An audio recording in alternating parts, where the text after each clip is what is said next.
I would say that, there's, people, I hear all the time, like, I mean, kind of classic, oh, well, we have a firewall. And it's like, well, neat. Everyone has a firewall. That's the bad guys know you have a firewall. They have other ways of getting around that. And I think that people see this as a technology problem, and a lot of this originates, and tie back to your initial opening comments about phishing and things like that. Is this really, the bad guys know is it comes down to, it's a people problem in the end, right? And it is, I don't get to, I don't get to patch my employees. Like, they are who they are, do and click what they click, right? But they're genuinely my biggest weak spot, and that's true of just about any company.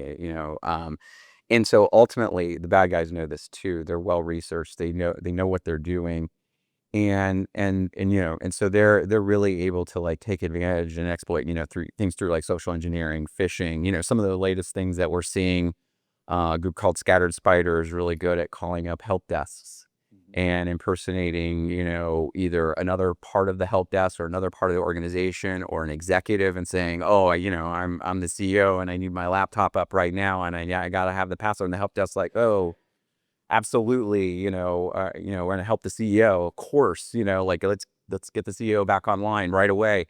Well, they just help Scatter Spider do it.